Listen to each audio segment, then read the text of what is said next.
eu sou o Davi Sickert e seja bem-vindo para mais um vídeo. No vídeo de hoje nós vamos dar sequência ao nosso estudo sobre o livro de Hebreus. Nós chegamos hoje no nosso último estudo desse livro, esse estudo que tem sido tão maravilhoso. O título do nosso estudo de hoje é Permaneça o Amor Fraternal. Esse título se encontra no capítulo 13 de Hebreus, no verso 1, onde é dito: seja constante o amor fraternal. Nós iremos ver as implicações desse amor fraternal para a nossa vida e as exortações que Paulo faz a respeito desse assunto. Mas antes eu quero te convidar para se inscrever no canal, para que a cada dia essa mensagem do Evangelho, através do estudo da palavra, chegue em mais pessoas. E esse é o nosso último estudo sobre o livro de Hebreus. Porém, para você que gostou desse trabalho, desse estudo que foi desenvolvido, no final desse vídeo eu tenho um recado especial para você. Então acompanhe o vídeo até o final para você não perder esse recado tão importante. Nós iremos ver sobre o amor fraternal agora.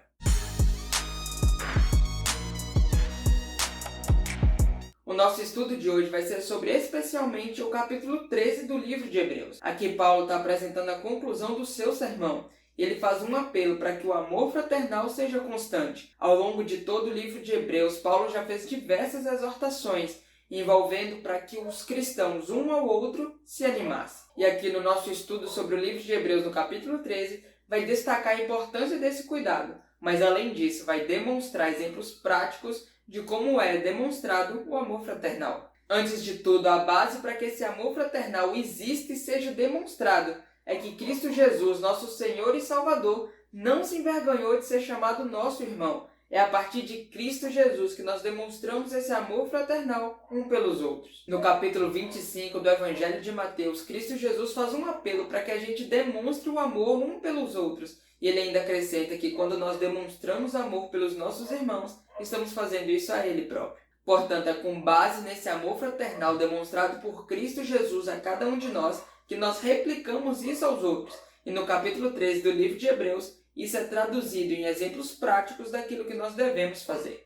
E é exatamente esses exemplos que nós iremos meditar e refletir no nosso estudo no dia de hoje. Oferecer hospitalidade implica em compartilhar os bens e sofrer com as outras pessoas, que é exatamente aquilo que Jesus Cristo fez por cada um de nós. O apelo para que os cristãos demonstrassem amor fraternal para aquelas pessoas que estavam presas, encarceradas, não era simplesmente lembrar delas em oração, mas ir até elas e prestar auxílio emocional e financeiro também. As pessoas que eram presas naquela época eram privadas de várias coisas, assim como que acontece nos dias de hoje.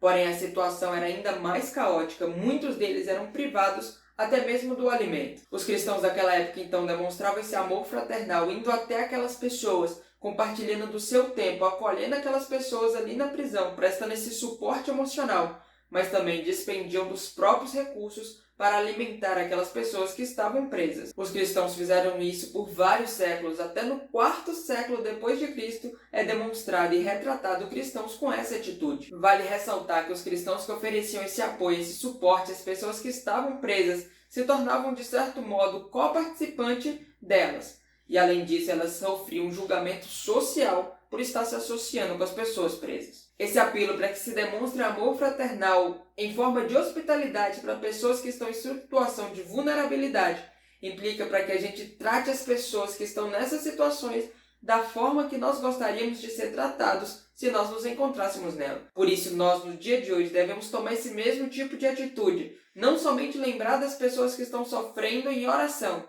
mas ir até elas e prestar suporte financeiro, emocional e dedicar nosso tempo para servir elas. Na sequência, Paulo faz uma advertência muito forte contra a imoralidade sexual e a avareza. Essas duas eram grandes ameaças do amor fraternal. Paulo faz um apelo para que se honre o casamento, e isso inclui não menosprezá-lo de nenhuma forma. As duas atitudes que compõem esse menosprezo do casamento é a violação dos votos matrimoniais e os divórcios injustificados. O apelo que é feito para que se mantenha o casamento imaculado é para se abster de relações sexuais fora dele. O apelo que foi feito para os cristãos naquela época é o mesmo que é feito para nós hoje, para que a gente não organize a nossa conduta sexual de acordo com os padrões da sociedade, mas antes que a gente obedeça aquilo que foi estabelecido por Deus na sua palavra. A avareza é um grande empecilho para que o amor fraternal seja vivido e compartilhada também. Paulo chega a se referir ao amor ao dinheiro como origem de todos os males. Paulo dedica grande tempo dos seus conselhos sobre esse assunto em diversas de suas epístolas. O apelo de Paulo é para que os cristãos vivam contentes com aquilo que eles têm e, além disso, para que eles sempre se lembram que é Deus quem dá todas as coisas para eles e por isso deve-se confiar em Deus mesmo em momentos de adversidade. Nosso amor ele não deve ser depositado nas riquezas e sim em Deus, aquele que nos concede ter riquezas aqui na terra. Aprofundando no conceito de Paulo, o que nós temos é que nós devemos confiar completamente em Deus, colocá-lo em primeiro lugar na nossa vida e ter a certeza que Ele é o doador de todas as coisas e que uma vez que nós dependemos dEle, Ele não nos deixará faltar nada do que é essencial. Esse é o convite que Cristo Jesus faz para que nós busquemos o reino de Deus em primeiro lugar e que as outras coisas necessárias para nós nos serão acrescentadas. Por isso, o nosso foco não deve estar nas riquezas aqui na terra, mas no tesouro lá no céu, que traça nem ferrugem o corrói. Paulo dá sequência aos seus conselhos, falando para que se lembre dos líderes que compartilharam a palavra de Deus com eles e para que se obedeça os líderes do presente. Os líderes que anteriormente demonstraram a palavra de Deus é possivelmente uma referência àqueles que fundaram aquela congregação. Porém, esse apelo para que se lembre dos líderes não implica em um exercício mental de lembrança e nem mesmo em prestar uma homenagem. Muito pelo contrário, Paulo explica que é considerar o resultado da sua conduta e imitar a sua fé. Devemos então nos lembrar dos nossos líderes do passado e que compartilharam a palavra de Deus conosco, imitar seu grande exemplo de fé e o relacionamento que eles têm com Deus. Para Paulo, o maior ato de lembrança é a imitação.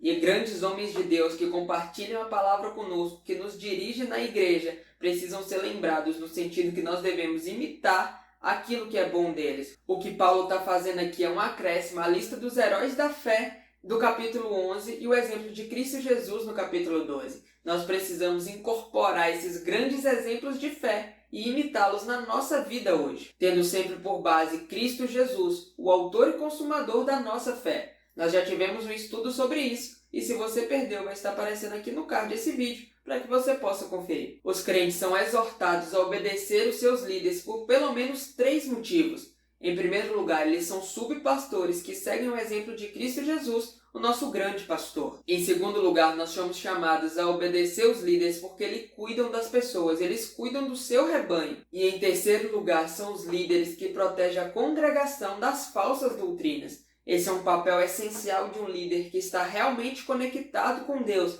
é compartilhar a vontade de Cristo Jesus através da palavra, impedindo que doutrinas de homem adentrem dentro das igrejas e assim contaminem o evangelho que aquela congregação vive. Em resumo, os líderes carregam em si uma responsabilidade muito grande de cuidado da congregação e se eles estiverem conectados com Cristo Jesus, a sua liderança trará alegria para aquele povo. Hoje nós devemos obedecer e buscar imitar a fé daqueles bons pastores que cuidam da nossa igreja e também seguir o exemplo da estrutura administrativa da igreja, buscando sempre obedecer à liderança que eles exercem quando pautadas sobre aquilo que Deus ordena na palavra. E por isso eles são para nós exemplos de fé que nós devemos buscar imitá-los. O grande papel de um líder, de um pastor, é mobilizar a igreja para que cumpra a missão de Deus e para que se relacione com ele. Dentro desse tópico de que os líderes são aqueles que protegem a igreja de falsas doutrinas, Paulo faz uma exortação relacionada à alimentação. Em Hebreus 13, no verso 9, Paulo não deixa claro a que tipo de alimento que ele está se referindo. Porém, é muito pouco provável que ele esteja se referindo à distinção entre alimentos puros e impuros, conforme Levítico 11. Através de Atos no capítulo 10 e no capítulo 15, dos versos 7 a 29, nós sabemos que a Igreja Apostólica não condenava essa distinção. E também parece muito pouco provável que Paulo esteja se referindo a esse tipo de alimento, porque ele não está preocupado com que as pessoas deixem de se alimentar de certos alimentos, e sim preocupado com que as pessoas comessem alguns alimentos achando que teriam algum tipo de benefício espiritual por isso. O mais provável é que Paulo estivesse se referindo a alguma alimentação que fazia parte do ritual do santuário, ou então alguma alimentação que era considerada uma extensão desses festivais e cerimônias judaicas. O grande apelo de Paulo é que nossos benefícios espirituais eles não vêm dessa alimentação como era no passado, mas vem de Cristo Jesus, o mediador da nova aliança, que cumpriu esses rituais e é através da graça demonstrada por Cristo Jesus que nós recebemos esses benefícios. Por isso, a exortação de Paulo é para que a gente se direcione a Cristo Jesus, onde no livro de Hebreus descreve que ele nos auxilia através do trono da graça. O apelo de Paulo em todo o livro de Hebreus é demonstrar Cristo Jesus como mediador da nova aliança através do santuário celestial, demonstrando que os rituais da antiga aliança não precisam mais ser observados.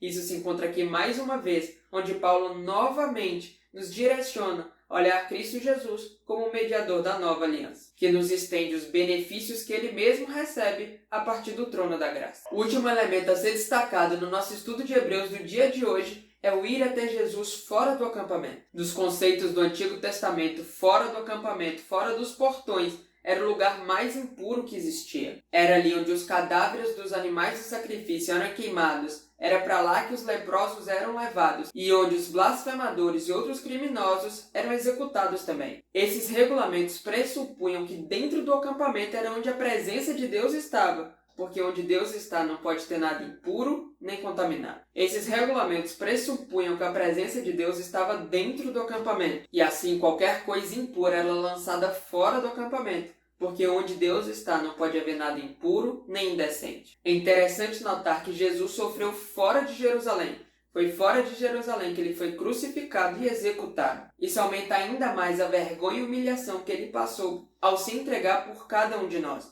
Cristo Jesus foi executado como um blasfemador e por isso foi executado fora de Jerusalém. Cristo Jesus foi crucificado fora do acampamento como algo impuro, vergonhoso e indecente. Paulo, porém, nos exorta a seguir Cristo Jesus fora do acampamento e suportar a vergonha que ele suportou. Moisés escolheu justamente esse caminho, escolhendo ser desprezado ao invés de usufruir dos tesouros do Egito. O ensino paradoxal que nós encontramos no livro de Hebreus é a sugestão de que a presença divina se encontra fora do acampamento. Seguir Jesus fora do acampamento implica não somente suportar a mesma desonra e vergonha de Cristo Jesus, mas significa ir aos pés do nosso Salvador. Era o que acontecia com o povo de Israel quando Moisés colocou o tabernáculo fora do acampamento devido àquele episódio da adoração ao bezerro de ouro, retratado em Êxodo no capítulo 33. E assim, esse caminho de sofrimento e vergonha é o mesmo caminho que nos leva até Deus. Paulo, portanto, nos convida a seguir a Cristo Jesus, o autor e consumador da nossa fé. E esse convite, implicitamente, também é um convite para que nós carreguemos os sofrimentos de Cristo Jesus. E isso é uma disciplina momentânea que produz em nós o fruto da justiça no porvir. Desse modo, nós deixamos para trás uma cidade, um acampamento corrompido, em busca daquilo que há de vir. Uma cidade onde Deus é o arquiteto e o construtor. Resumindo então, nesse último capítulo do livro de Hebreus, Paulo faz uma exortação para que nós demonstremos o amor fraternal, que tem sua base em Cristo Jesus, que não se envergonhou de ser chamado e feito nosso irmão. Antes ele se entregou na cruz, em sinal de vergonha, de desonra e de humilhação.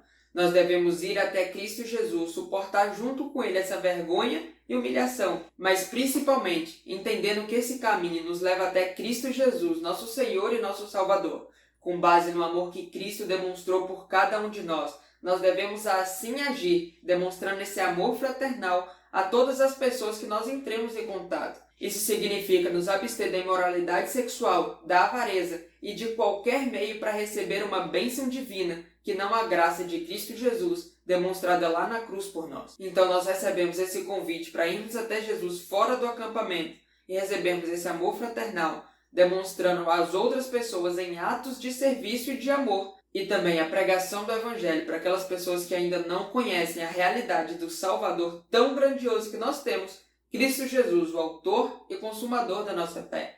Por isso, o meu apelo hoje é para que, em primeiro lugar, você se reencontre com Cristo Jesus e assim, através do que Cristo Jesus fez, você também encontre os motivos e o amor necessário para servir às outras pessoas. Que o seu amor para com Cristo Jesus seja manifesto no amor às outras pessoas, conforme o que Cristo Jesus nos orienta em Mateus, no capítulo 25. Nesse momento, tire um tempo, leia todo o capítulo 13 do livro de Hebreus e também leia o capítulo 25 do Evangelho de Mateus. E deixe aqui nos comentários as suas observações, porque eu quero ler também. E então, nós concluímos nosso último estudo do livro de Hebreus. Um livro que foi tão inspirador, que nos apresentou conceitos muito importantes sobre quem Cristo Jesus é, sobre aquilo que Ele está fazendo por nós no dia de hoje e os efeitos que isso tem que ter na nossa vida prática no dia de hoje. Deixa aqui nos comentários o que você mais aprendeu nesses últimos 3 meses estudando o livro de Hebreus. E eu também falei logo no começo do vídeo que eu tinha um recado muito especial para todo mundo que acompanhou e gostou desse estudo sobre o livro de Hebreus. A partir do próximo sábado nós não estudaremos mais então o livro de Hebreus, nós estudaremos a carta de Tiago. O nosso manual de estudo é esse aqui, eu espero que esteja dando para ver ele aí na tela. Nós estudaremos então um bom tempo essa carta de Tiago, vendo nela o poder do conhecimento aplicado. Mas ainda tem mais uma notícia muito especial. Nós não estudaremos somente um livro da Bíblia no próximo período. Nós estudaremos, na verdade, 2 livros. O segundo livro que nós iremos estudar é o livro de Gênesis. Esse é nosso guia de estudo. Espero que esteja dando para ver também. Porém, os vídeos sobre o estudo do livro de Gênesis, eles não vão sair no sábado, eles vão sair no domingo. Então a grande notícia é, nós não estudaremos mais um livro da Bíblia como foi no livro de Hebreus. Nós iremos estudar 2 livros, a carta de Tiago e o livro de Gênesis. Então eu te espero aqui na próxima semana para o nosso primeiro estudo sobre a carta de Tiago e também o livro de Gênesis. Deixa aqui nos comentários se você gostou dessa notícia de nós estudarmos agora 2 livros da Bíblia juntos e eu te espero lá e que Deus te abençoe no dia de hoje.